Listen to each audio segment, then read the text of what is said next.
In Monaco, exotic cars are everywhere.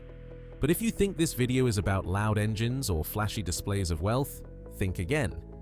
Because the most powerful presence on these streets isn't the car itself, it's the woman behind the wheel. Here, a single arrival can say more than 1,000 words. The way a door opens, the calm confidence of a woman stepping out, the silence that follows as everyone else pauses for just a second. In Monaco, that moment is never accidental. It's a language, a signal, a quiet statement of status that only a few truly understand. These billionaire ladies don't need attention. Attention comes to them.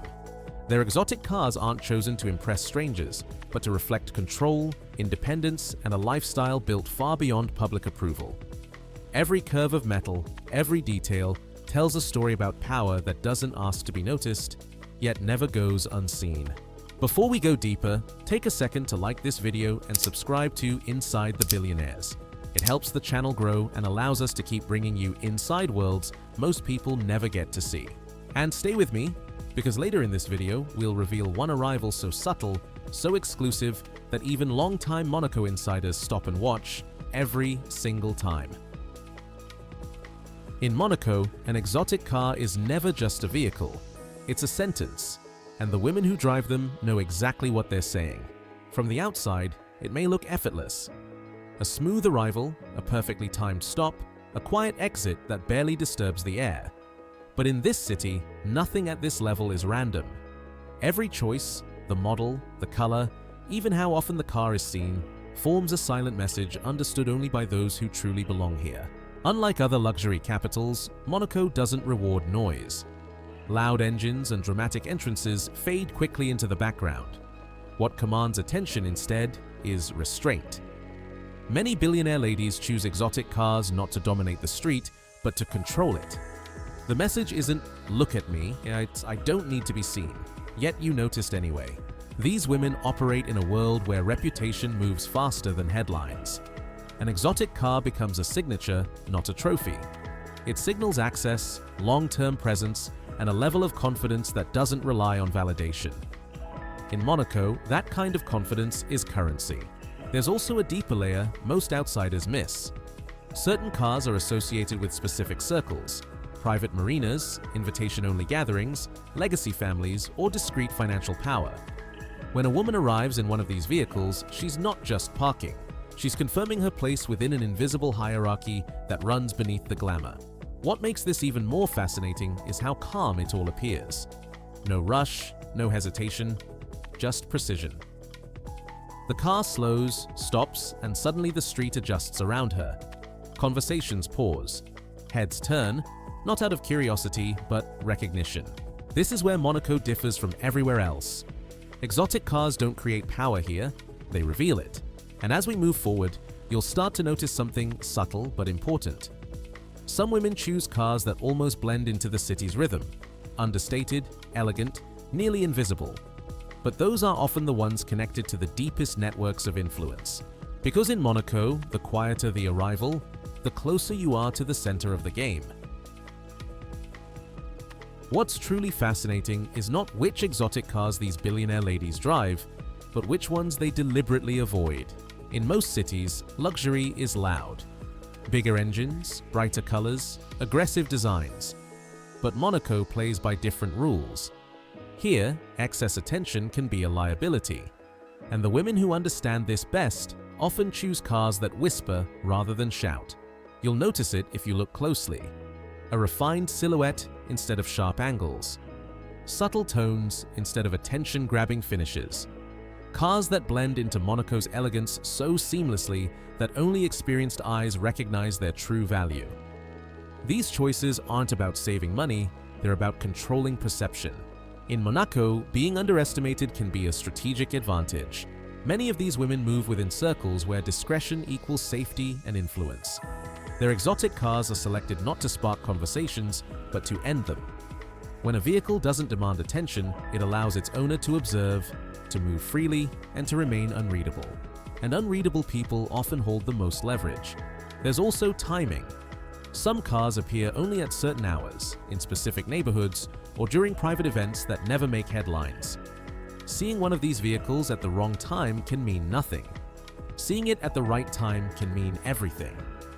Monaco insiders understand these signals instantly. What looks like simplicity is actually discipline.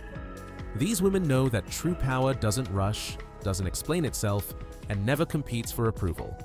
Their cars reflect that mindset perfectly: elegant, controlled, and intentionally restrained. And yet, restraint doesn't mean weakness, because beneath that calm exterior lies access to spaces most people will never enter. Private roads, closed-door gatherings, trusted networks built over decades. In those environments, the loudest car often feels out of place. The quiet one belongs.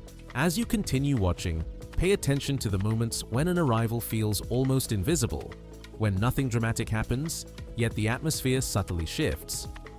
Those are the moments worth noticing. In Monaco, the most important detail isn't the exotic car, it's who's sitting behind the wheel. In many luxury cities, the driver is often invisible, treated as part of the machine. But here, when a billionaire woman drives herself, the message shifts instantly. This isn't transportation, it's control. Steering through Monaco's narrow streets, she isn't being escorted through wealth, she's commanding it. You'll notice how differently the space reacts.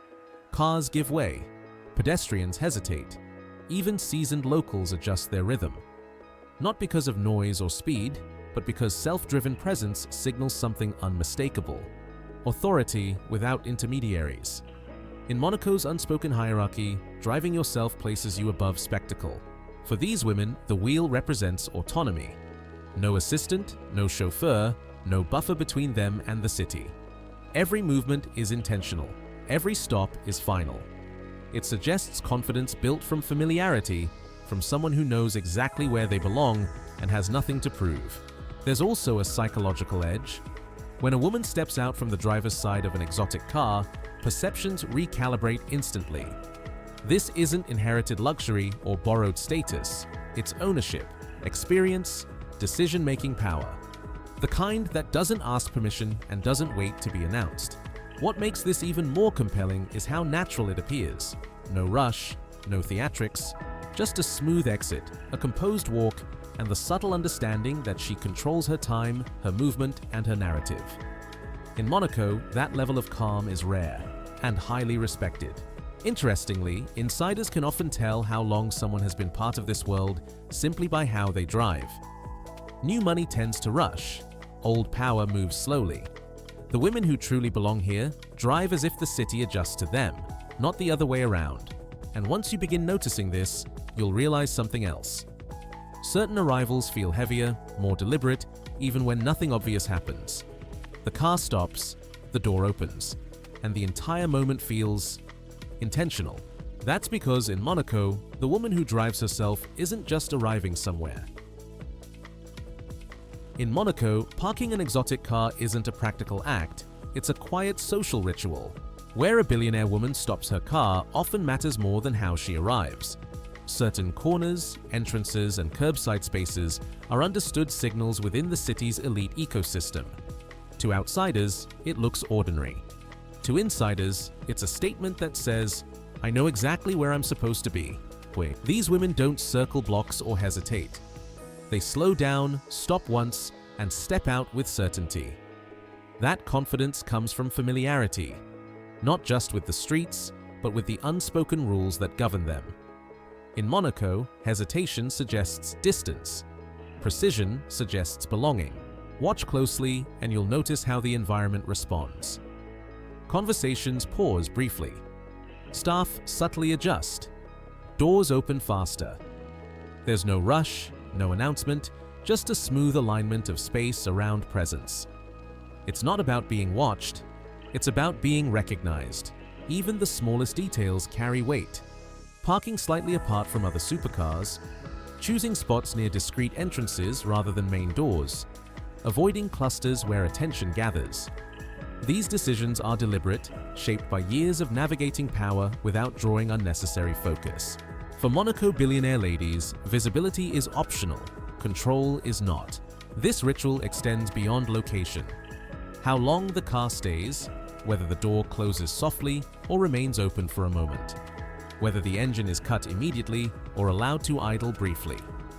These nuances form a silent dialogue with the surroundings, understood only by those who live within this world daily. What's remarkable is how calm it all feels. No tension, no urgency, just composure. The car becomes still, and the moment settles into place as if it were always meant to happen that way. In Monaco, that sense of inevitability is the clearest sign of status. And here's where things become even more interesting. Some women deliberately choose spots that seem less ideal, slightly removed, slightly overlooked, but those locations often offer quicker access, greater privacy, or proximity to spaces few outsiders ever see. Because in Monaco, the most powerful positions aren't always the most visible. And as we move forward, you'll start to see how what happens after the car is parked, the walk, the timing, the direction, can quietly reveal more influence than any exotic car ever could. At this level, an exotic car is no longer a purchase. It becomes a personal signature. In Monaco, billionaire ladies don't choose cars impulsively. Each vehicle reflects a chapter of their story, how long they've been here, how they built their influence, and which circles they move within. To the trained eye, an exotic car functions like a private biography written in carbon fiber and polished metal. Some women favor rare, limited production models, not for attention, but for recognition. These cars are instantly understood by insiders as symbols of access rather than excess. Others choose designs that feel timeless, avoiding trends altogether. That choice alone often signals long-term presence and inherited networks rather than sudden success. Color plays a role too. Neutral tones, muted finishes, and custom details rarely appear by accident. They indicate restraint, planning, and a desire to remain consistent rather than reactive. In Monaco, consistency builds trust, and trust opens doors money alone cannot. There's also history embedded in these vehicles. Certain models are quietly associated with private marinas, legacy families, or financial circles that operate far from public attention. When a woman arrives in one of these cars, she isn't just showing taste. She's affirming alignment with a specific ecosystem of power. What's most striking is how little explanation is needed. No introductions, no displays. The car does the speaking because it has already been understood. In this world, repeating yourself is unnecessary and often undesirable. Over time, these exotic cars become extensions of identity. Seeing one parked in a familiar place feels almost expected, as if it belongs there as naturally as the street itself. That sense of belonging is earned slowly through years of presence rather than sudden visibility. And yet, the most intriguing signatures are often the least obvious. Some billionaire ladies drive cars that appear understated at first glance, revealing their significance only to those who know what to look for. Because in Monaco, the most revealing statements are never made loudly. And as we move closer to the heart of this world, you'll begin to notice how the timing of an arrival, not just the car itself, can instantly signal shifts in influence that few people ever notice, but everyone eventually feels. In Monaco, the same woman can tell two completely different stories, simply by changing the time of day. During daylight hours, everything feels controlled and almost understated. Exotic cars glide through the streets with quiet confidence, blending into the rhythm of business lunches, marina meetings, and private appointments. In the sun, these billionaire ladies appear composed, precise, and deliberately low-key. Nothing feels rushed, nothing feels theatrical. But when evening arrives, Monaco subtly transforms, and so does the meaning of every arrival. As the lights begin to glow along Monte Carlo, exotic cars take on a different presence. The reflections sharpen, movements slow. Every stop feels more intentional. At night, arrivals are no longer about efficiency, they're about timing. Who arrives when, and from which direction, suddenly matters far more. For many billionaire ladies, nighttime Monaco is where real influence becomes visible. Not louder, just clearer. Cars that felt discreet during the day now appear almost ceremonial under the lights. A simple arrival can signal the beginning of private gatherings, closed-door discussions, or social moments that shape decisions far beyond the city itself. What's remarkable is how effortlessly they adapt. The same calm confidence remains, but the atmosphere changes. Conversations pause longer. attention lingers just a second more. At night, Monaco doesn't compete for visibility, it concentrates it. There's also strategy in choosing when not to arrive. Some women avoid peak hours entirely, appearing either before the city fully wakes or after it settles. These moments offer privacy, speed, and access without interruption. In Monaco, choosing the right moment can matter more than choosing the right car, and this is where patterns begin to emerge. Certain women appear only at night, others vanish completely after sunset. Insiders notice these rhythms instantly because timing reveals priorities, and priorities reveal power. Once you start seeing Monaco this way, you realize something important. Exotic cars don't just move through the city, they activate it. Day and night are two different stages, and these women know exactly when to step onto each one. There's a reason Monaco feels different the moment a billionaire woman gets behind the wheel, and it has nothing to do with the car. Monaco is one of the few places in the world where wealth, safety, and privacy exist in perfect balance. This city doesn't just tolerate powerful women driving exotic cars, it normalizes it. There's no second look, no unnecessary attention, no quiet judgment. Here, confidence is met with respect, not curiosity. That environment changes everything. For billionaire ladies, Monaco offers something rare: freedom of movement without friction. Streets are secure, distances are short, familiar faces repeat daily. Over time, the city becomes an extension of their personal space rather than a public stage. Driving through Monaco feels less like navigating traffic and more like moving through a controlled ecosystem. This is why you see so many women driving themselves here. The city supports it. It allows them to arrive alone, leave quietly, and move between worlds without interruption. In Monaco, autonomy isn't questioned, it's assumed. There's also an unspoken cultural understanding. Wealth here is old, layered, and deeply rooted. Many families and networks have existed for generations. That history creates a shared code of conduct: discretion first, spectacle last. Billionaire women fit seamlessly into this rhythm because power doesn't need to be proven, only maintained. And perhaps most importantly, Monaco doesn't reward explanation. No one asks who you are, where you're from, or why you're here, as long as you belong. That silent acceptance gives women with wealth the confidence to move naturally, decisively, and without hesitation. This is why Monaco feels uniquely suited to them. In other cities, attention follows money. Here, money dissolves into the background, allowing presence to take the lead. Exotic cars simply become tools, not statements. Once you understand this, everything clicks. The calm arrivals, the self-driven confidence, the effortless control. Monaco isn't amplifying their power, it's protecting it. Sometimes in Monaco, the most powerful arrival is the one almost no one notices. There's no crowd, no pause in traffic, no obvious reaction. An exotic car slows, stops, and blends seamlessly into the scene. To most people, it looks ordinary. But to those who understand Monaco's rhythm, that moment carries weight far beyond appearances. This final type of arrival doesn't rely on rarity, volume, or spectacle. It relies on familiarity. When a billionaire woman arrives in a way that feels expected, almost invisible, it suggests something deeper than wealth. It suggests permanence. The kind that comes from long-standing presence, trusted relationships, and influence that no longer needs to announce itself. These women don't arrive to be seen. They arrive because the space already belongs to them. The car itself may be understated, even modest by Monaco standards. But the timing is precise, the location is deliberate, and the reaction, though subtle, is immediate. Staff adjust, doors open without being asked, pathways clear naturally. Everything flows as if prearranged. This is the highest level of control in Monaco, when the environment responds before attention is drawn. What makes this arrival so powerful is its calm. There's no rush to enter, no need to linger. The moment happens, then disappears. Yet its impact lingers long after. Insiders recognize it as a sign that this woman doesn't just move through Monaco, she helps define it. At this level, exotic cars become almost irrelevant. They're no longer symbols, statements, or even signatures.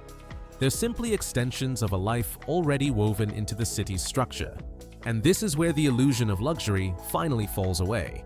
Because Monaco isn't about showing wealth, it's about existing comfortably within it, unseen, uninterrupted, and unquestioned. The women who reach this point don't chase attention. They outgrow it. And as the story comes full circle, one thing becomes clear. In Monaco, the quietest arrival often belongs to the most powerful woman in the room, even if no one ever says her name. When you look back at Monaco through this lens, something becomes clear. Exotic cars were never the main story. They were only the surface. What truly defines Monaco's billionaire ladies is how effortlessly they move through a world built on precision, privacy, and quiet authority. Their arrivals aren't meant to impress. They're meant to belong. Every choice, from the car they drive to the moment they appear, reflects confidence shaped by experience, not approval. In this city, power doesn't announce itself. It settles in. It becomes familiar. And the women who reach this level don't need validation from the outside world. Monaco already knows who they are. That's what makes their presence so compelling. Not the engines, not the price tags, but the calm certainty that comes from control of time, of space, and of narrative.